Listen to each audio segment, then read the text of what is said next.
First off, Wiz Khalifa, Kush and OJ 2. It dropped 15 years after the mixtape Kush and Orange Juice dropped.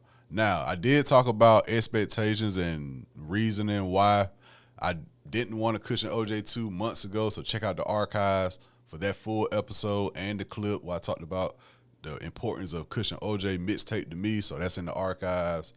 But I didn't take into account, I want to say I did that maybe October. I didn't take into account that April would be the 15th year. Like, it went that quick.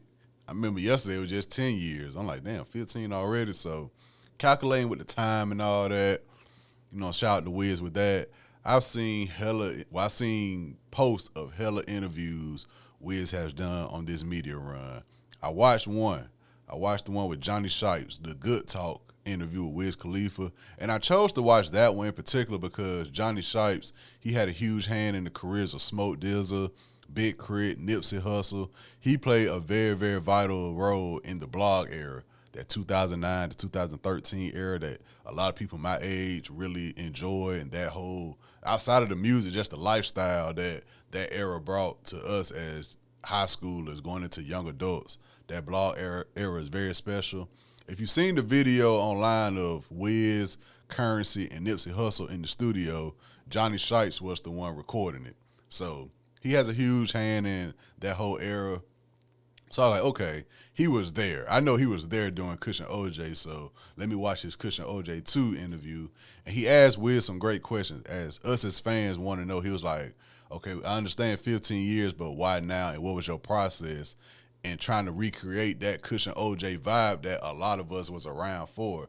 And Wiz just kept it real. Wiz said, bro, I really just gave my fans what they've been asking for. I've been hearing it, I've been seeing it, and I decided to lock in and do my best to not only recreate that vibe, but make sure that that vibe is suitable for 15 years after the fact. He was like, I know it's kids who was in high school on Kush and OJ. Now they're grown, they got careers, families now. I still want to recreate that for them now. And that's all we've been asking for as Wiz Khalifa fans for the past probably 15 years, man. Just go back to that. I understand you getting money in Vegas and Dubai, overseas. I understand that. I understand you got 2 kids now. I totally agree. But at the end of the day, you still Wiz Khalifa. I know you're going to just sit back, put some good oldies on, and get right. Just give us music for that. And I think Wiz did hit the nail on this. I did think Wiz hit the nail on this project. The features going into it did have me like, I'm like, because I think Kush and OJ just had, Big Crit and Currency.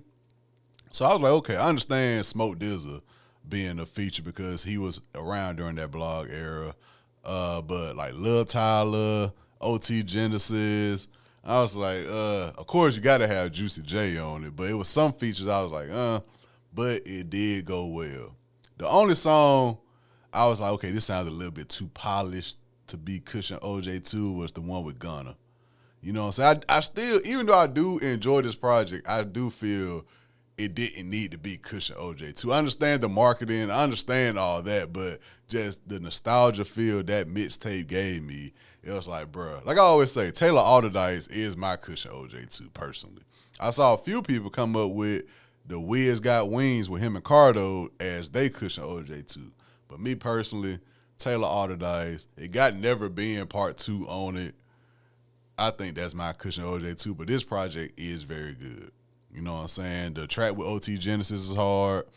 The Top Down with Ty Dolla. Ty Dolla came on that Top Down going crazy. They tell me you live and you learn. I'd rather go to the bird. Listen to that Top Down. And as soon as that beat kick in, Ty Dolla sign just go crazy. So shout out to Ty. That Pimps and Hustle with Lil Tyler, that tough. What's Happening, I really enjoy. Jet Taylor, of course, Terrace Martin, and Currency. You can't go wrong. If you just seeing that, I'm like, damn, Wiz got a song with Terrence Martin and Currency.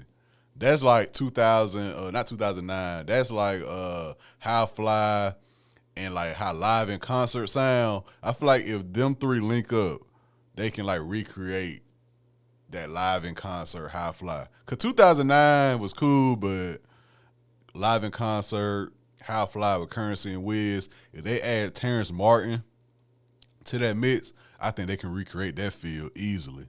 The Mass B interlude.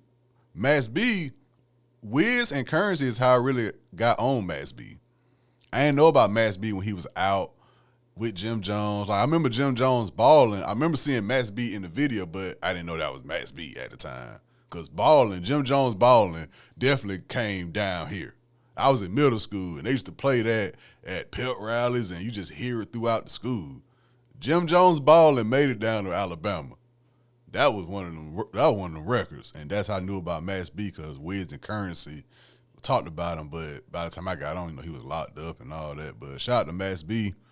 My influence with Juicy J with the "You, Me, and He" sample, yeah, that one definitely put me back in that Taylor Alderdice vibe. Hearing those two together again, Got It All with Chevy Woods.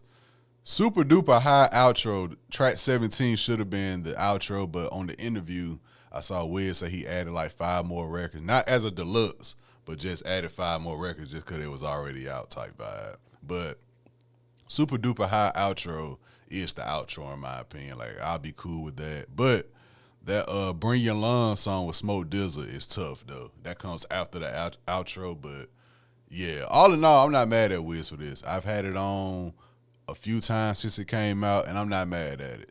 As somebody, like I said, go back and watch that video I talked about when Wiz was teasing this album. I was like, bruh, if you ain't coming with that vibe, I don't want it. I think he got as close as he could. He got the producers. He got like 5 tracks with Cardo. He got Sledgerin. He got E. Dan that was around during that era. He got Germ, who was around during that era. So he really tapped back in. And he said in the interview, he was like, this is my first time trying to tap back into that for my fans. So that was the only interview I watched. I saw a clip on TikTok as well. I think he was with Joe Budden podcast, and he was like, he finished his contract with Atlantic, so now he independent. So they was like, you know, normally when an artist do that and how long you been in the game, you got the hits, you got the notoriety, your name good. You like, Wiz will be straight. You go get feature money, you go get show money. But they was like, normally when an artist finally go independent, they want to slow things down. They don't want to do the media runs. I want to say I saw at least 15 Wiz interviews being posted about this album.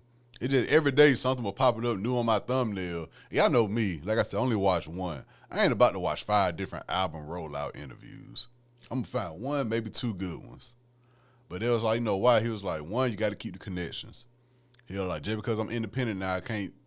He like, no offense, I can't trust my friends to post it for me. Like, I got to go out here and do the promo myself. I can't rely on somebody else to promote my shit for me. He like, so I'm coming out to New York. I'm doing all the interviews. Because people want to know, 1 is Kush and OJ too. Then, you know, they want to know about the family life. Then they want to ask me questions about Kanye and Drake, Kendrick. And I'll go through the bullshit for a few days and go back home. You know, he basically said that he like, I'll do this just to promote, get my name, get my name in the searches and all that. You got to do it. He said that's why I learned while being on the label that you got to put the work in. And it goes back to if Wiz can do that, what's stopping us from doing that?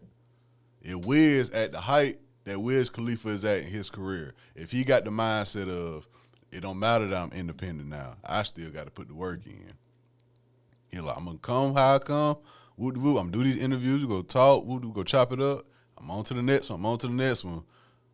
He's like, you know what? A few days go do. You getting the album. You getting the name out.